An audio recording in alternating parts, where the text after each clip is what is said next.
भारत माता की, भारत माता की, भारत माता की, वंदे वंदे वंदे।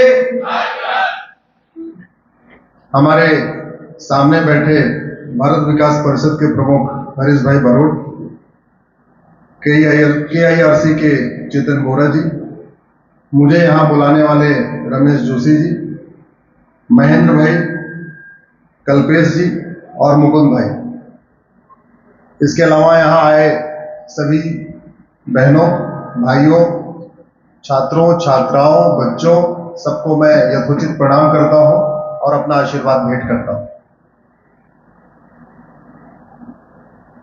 पूरी दुनिया में भारत इकलौता ऐसा देश है जिसको हम माता कहते हैं। अमेरिका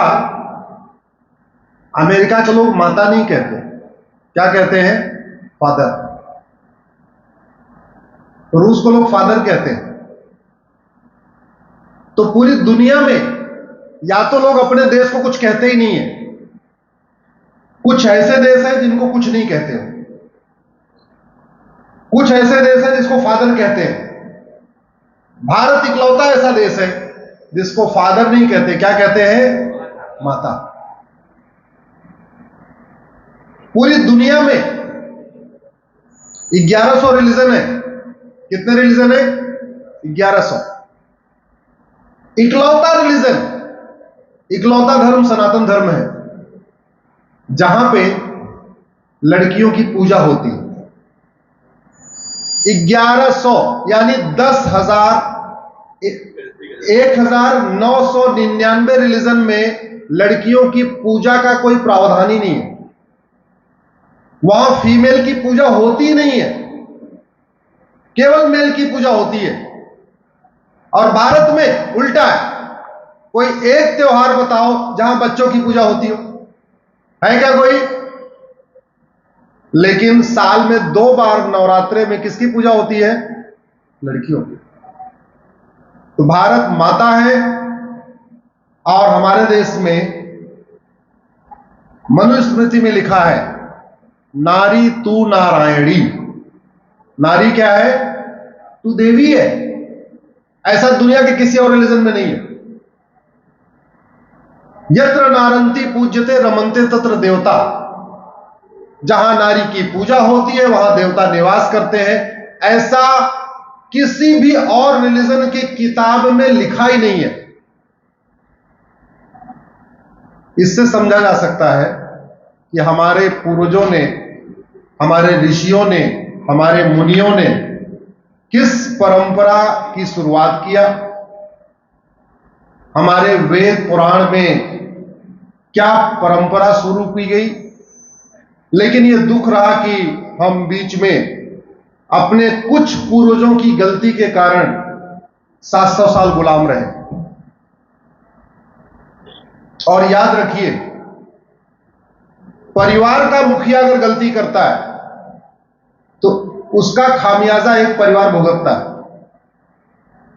गांव का मुखिया गलती करता है तो उसका खामियाजा एक गांव भुगतता है।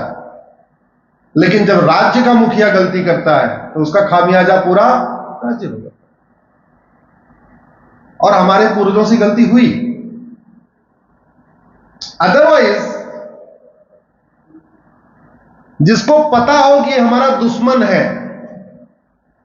ये लुटेरा है, ये डकैत है, ये हमारा घर लूटने आया है, उसको कोई 18 बार माफ कर सकता है क्या?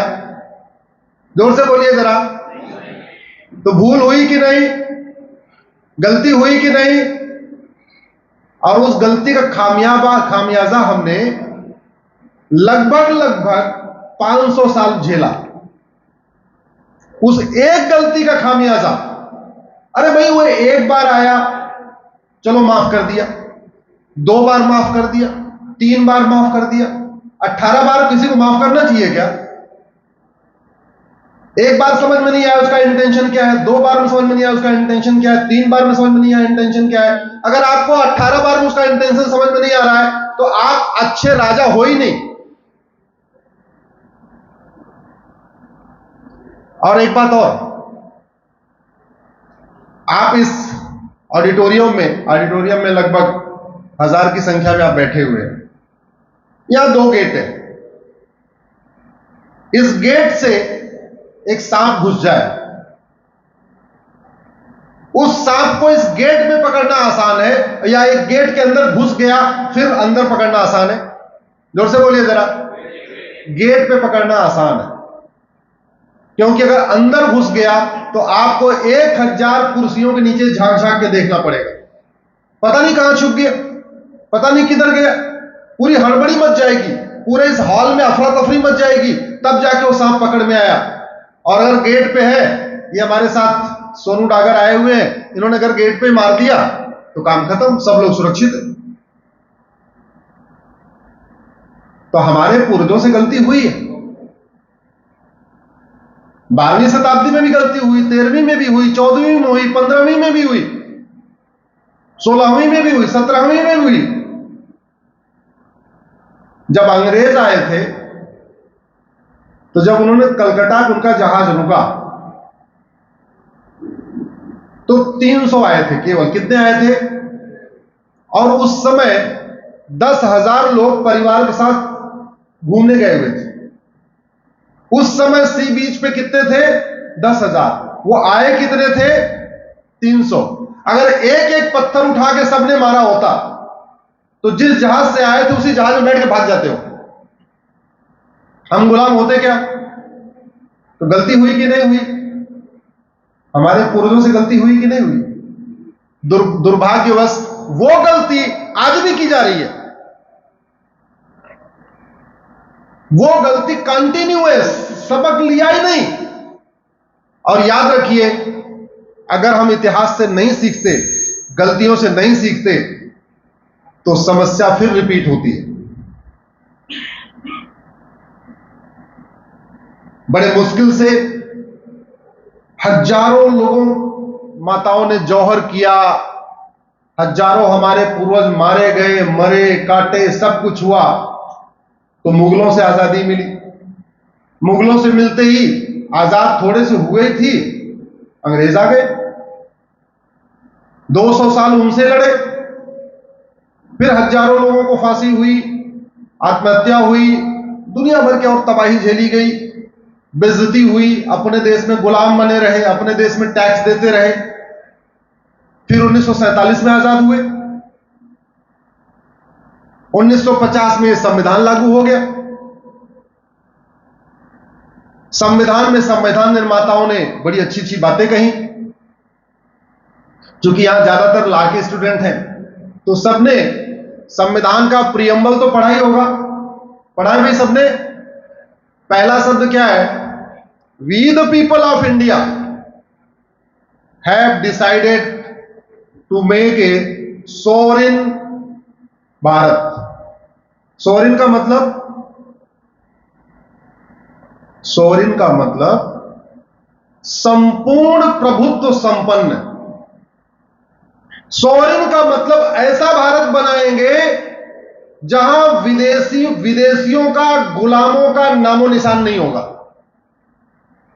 न गुलामी का नियम होगा, न गुलामी का कानून होगा, न गुलामी की भाषा होगी, न गुलामी का रीति रिवाज होगा, न गुलामी की परंपरा होगी, न गुलामी की पुलिस व्यवस्था होगी, न गुलामी की टैक्स व्यवस्था होगी, न गुलामी की न्यायिक व्यवस्था होगी, कुछ न गुलामी की प्रशासनिक व्यवस्था होगी, कुछ भी गुलामी का नहीं होगा।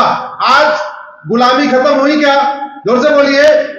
गुलामों की पुलिस व्यवस्था, गुलामों की वकालत, गुलामों की न्यायिक व्यवस्था, गुलामों की प्रशासनिक व्यवस्था, गुलामों की भाषा, सब कुछ तो गुलामी है। तो गुलामी खत्म हुई क्या?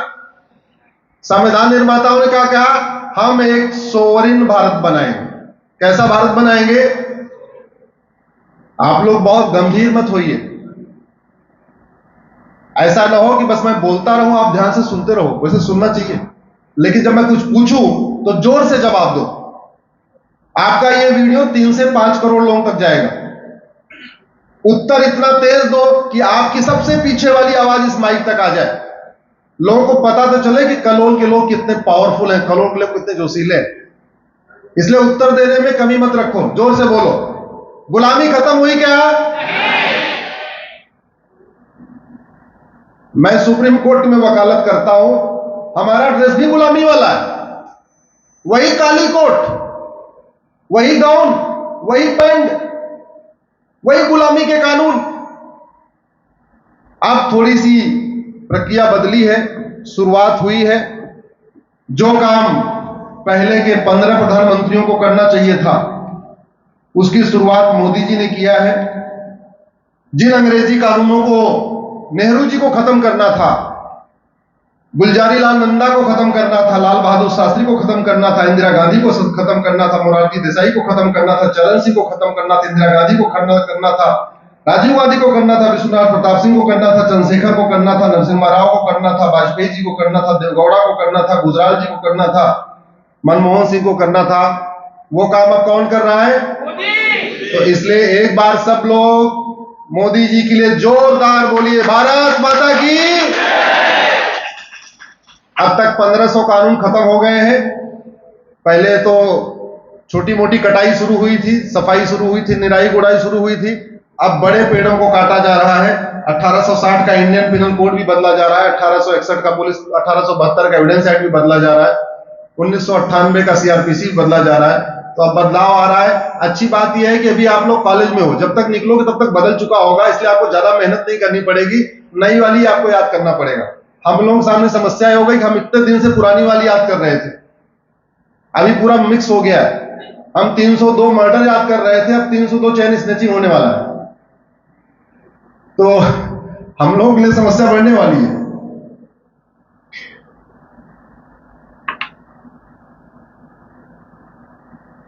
किसी भी देश के लिए जो सबसे प्राइमरी व्यवस्था होती है वो होती है शिक्षा व्यवस्था। दुर्भाग्यवश हमारी शिक्षा व्यवस्था भी गुलामी वाली है, आज तक मैं काले वाली चल रही है। अगर हमने अपनी शिक्षा व्यवस्था लागू कर दिया होता ना, तो जो चंद्रयान 3 दिन पहले लॉन्च हुआ है ना, ये 30 साल पहले लॉन्च हो गया होता। अगर हमने अपनी वैदिक शिक्षा व्यवस्था लागू किया होता तो हमारे वैज्ञानिक अब तक पढ़ चुके होते कि भास्कराचार्य ने, भारद्वाज जी ने, आचार्य चरक ने, आचार्य सुश्रुत ने, आर्यभट्ट ने, नागार्जुन ने क्या क्या आविष्कार आज के हजारों साल पहले कर दिया था। और इसीलिए जो इसरो के चेयरमैन है सोमनाथ जी का, उनका बयान आप लोगों ने पढ़ा होगा। उन्होंने कहा कि हम जो चांद पे पहुंचे हैं ये कोई नई बात नहीं है, ये सब हमारे वेदों में लिखा हुआ है, और ये पश्चिम के लोग हमारे वेदों की नकल करते हैं, अपना क्लेम कर लेते हैं हमने किया है। क्योंकि हवाई जहाज का इस आविष्कार कहा जाता है राइट ब्रदर्स ने किया है, उसके बहुत पहले तो महाराष्ट्र में हो चुका था। वो कह रहे हैं अभी हमने राइट ब्रदर ने बनाया।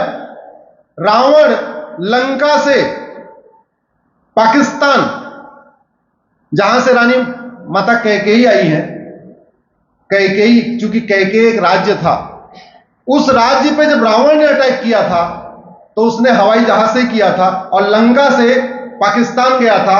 उस जो कैकेयी था, जहां से माता कैकेयी आई थी, उसको वर्तमान में पेशावर कहते हैं।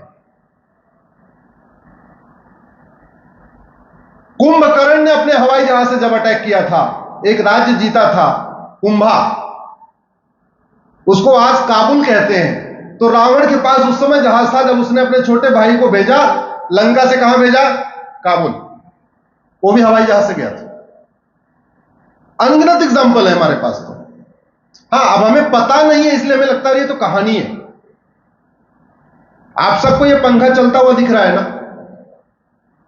पंखा दिख रहा है, करंट दिख रही है क्या? लेकिन करंट होती तो है। तो हमारी अज्ञानता यह है, बहुत सारे सो कॉल्ड इंटेलेक्चुअल्स की, उनको पंखा दिखता है तो कहते हैं हाँ पंखा तो होता है, लेकिन उनको करंट नहीं दिखता तो करंट नहीं मानते। इसलिए वो पुरानी कहते हैं रामायण मिथ है, महाभारत कल्पना है, ये है वो, दुनिया भर की बातें करते रहते हैं। पिछले 75 साल में हमारी शिक्षा व्यवस्था के साथ भी यही हुआ, और अब उसकी शुरुआत हुई है जिस दिन हमने वैदिक शिक्षा लागू कर दिया। हम दोबारा फिर से दुनिया में चंद्रयान तो छोड़िए, मंगलयान, सूर्ययान, सब कुछ बनाने वाले हम सबसे पहले हों, सबसे पहले हों।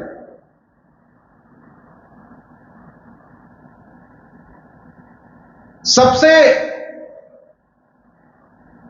ज्यादा पावरफुल क्या चीज होती है? सबसे ज्यादा शक्तिमान कौन है? जोर से बोलिए जरा। भगवान। आप सबसे ज्यादा शक्तिमान किसको मानते हैं? भगवान को। भगवान को मानने वाले झूठ बोलते हैं क्या? बोलते हैं नहीं बोलते? भगवान को मानने वाले झूठ बोलते हैं कि नहीं? बोलते हैं। सर्वशक्तिमान भगवान, और फिर भी भगवान को मानने वाले झूठ बोलते हैं। भगवान को मानने वाले घूस लेते हैं कि नहीं? भगवान को मानने वाले जमाखोरी। भगवान से मतलब अल्लाह, खुदा, गॉड, जो भी है, मैं सबकी बात कर रहा हूं। तो सबसे सर्वशक्तिमान कौन है? भगवान। इसके बावजूद भगवान से लोग नहीं डरते।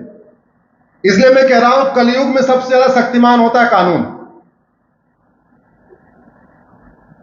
अगर एक मोबाइल ऐसा बन जाए जिसमें आर्टिफिशियल इंटेलिजेंस सिस्टम ऐसा हो कि जैसे ही आप झूठ बोलो सामने वाले को पता चल जाए। झूठ बोलोगे क्या? बोलोगे आप? अगर कोई ऐसा चश्मा आ जाए कि मैं चश्मा लगा लूं, मेरे सामने वाला जो भी झूठ बोले मुझे पकड़ में आ जाए, सामने वाला झूठ बोलेगा क्या? तो इस देश में इतने कथावाचक हैं जो कहते हैं सच बोलो, सच बोलो, सच बोलो। इतने महामंडलेश्वर है, कहते हैं सच बोलो, सच बोलो। इतने सारे मंदिर हैं जहां भगवान बैठे हैं, वहां पे भी आप जाओगे कहेंगे सच बोलो, सच बोलो, लेकिन सच नहीं बोलते। लेकिन एक चश्मा आ जाए कि चश्मा लगाते ही सामने वाले का झूठ पकड़ में आना शुरू हो जाए, एक मोबाइल आ जाए कि बात करते ही सामने वाले का झूठ पकड़ में आना शुरू हो जाए, और झूठ बोलने को गंभीर अपराध घोषित कर दिया जाए कि जो झूठ बोलते हुए पकड़ा गया उसको 10 से 20 साल सजा होगी। झूठ छोड़ेंगे नहीं छोड़ेंगे लोग। तो पावरफुल क्या हुआ? पावरफुल क्या हुआ? दुनिया की कई देशों में झूठ बोलना गंभीर अपराध है। हमारे देश में झूठ बोलना पाप तो है, लेकिन झूठ बोलना अपराध नहीं। इसीलिए हमारे यहां फर्जी केस होते हैं, फर्जी गवाही होती है, फर्जी मुकदमे होते हैं, सब कुछ फर्जी होता है। अमेरिका में लोग झूठ नहीं बोलते, इवन चोरी करते हैं, पकड़े जाते हैं, एडमिट कर लेते हैं, हाँ मैंने शर्ट चोरी किया। आप गूगल करना, एक व्यक्ति ने शर्ट चुराया था, उसको 25 साल सजा हुई है अमेरिका में। शर्ट चुराने में कितनी सजा? 25 साल। लेकिन जैसे ही पकड़ा गया उसने एडमिट कर लिया कि हाँ हमने शर्ट चुराया। क्यों? क्योंकि अगर वो कह देता नहीं चुराया, बाद में नार्को पॉलीग्राफ ब्रेन मैपिंग उसका टेस्ट करते और टेस्ट में पकड़ा जाता कि इसने झूठ बोला, तो उसकी सजा 35 साल हो जाती, 10 साल और बढ़ जाती। तो उसने सोचा एक काम करो, शर्ट चोरी वाली सजा भुगत लो, झूठ वाली सजा क्यों भुगतना। उसने सही सही बता दिया हाँ हमने शर्ट चुराया। हमारे देश में तो शर्ट तो छोड़ो, 70,000 करोड़ के कॉमनवेल्थ घोटाले वालों को भी 20 साल सजा नहीं हुई। 1,76,000 करोड़ का 2G घोटाला करने वालों को भी 20 साल सजा नहीं हुई। 1,86,000 करोड़ का कोयला घोटाला करने वालों को भी 20 साल सजा नहीं हुई। इतने घोटाले हुए हैं। अगर आप घोटालों की लिस्ट देखो, एक दिन प्रधानमंत्री जी ने बोला था कि भाई 20 लाख करोड़ का घोटाला हुआ है। कॉमनवेल्थ घोटाला, हेलीकॉप्टर घोटाला, केरला सोलर घोटाला, 2G घोटाला, कोयला घोटाला, चारा घोटाला, गोबर घोटाला। अभी छत्तीसगढ़ में गोबर घोटाला हुआ है।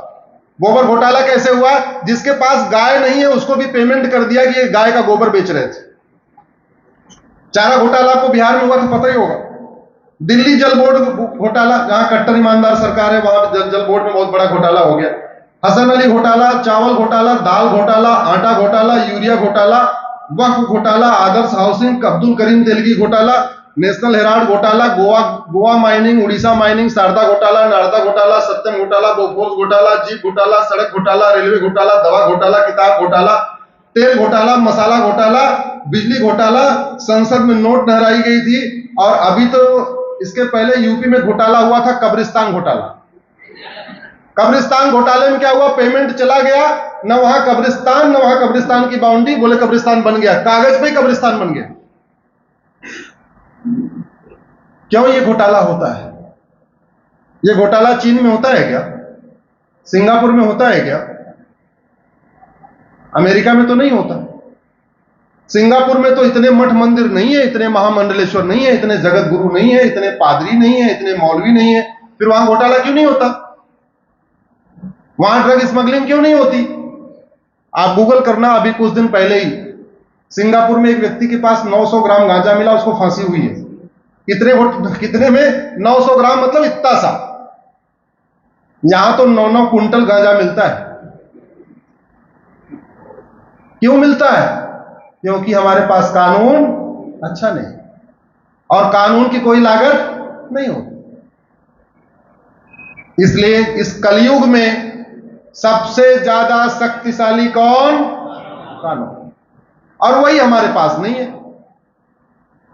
सब कुछ है हमारे पास, जगत गुरु, कथावाचक, मुरारी बापू, महामंडलेश्वर, शंकराचार्य, फलाने फलाने, श्री श्री 1008, 108, 1,08,000 सब है हमारे पास। लेकिन घूसखोरी रुक रही है क्या? जमाखोरी रुक रही है? जोर से बोलो बच्चों। मिलावटखोरी रुकी? कालाबाजारी रुकी? नशा तस्करी रुकी? धर्मांतरण रुका? जनसंख्या विस्फोट रुका? गौ हत्या पे प्रतिबंध हुआ? नशा तस्करी रुकी? मानव तस्करी रुकी? सब कुछ तो है, क्यों नहीं रुक रहा है? क्योंकि सब कुछ है लेकिन क्या नहीं है? और कानून बनाने की कोई लागत होती है क्या? जो काम फ्री में हो सकता है उसको हमारे देश में नहीं किया गया। जहां जहां लागत आती है वो किया गया। जानते हैं क्यों किया गया? कि जितनी लागत होगी उसका 20% कमीशन मिलता है। कानून बनाने की कोई लागत नहीं है तो कानून बनाने में कोई कमीशन? हाँ, कानून बनाने के बाद जो बाकी वाला कमीशन वो भी बंद हो जाएगा।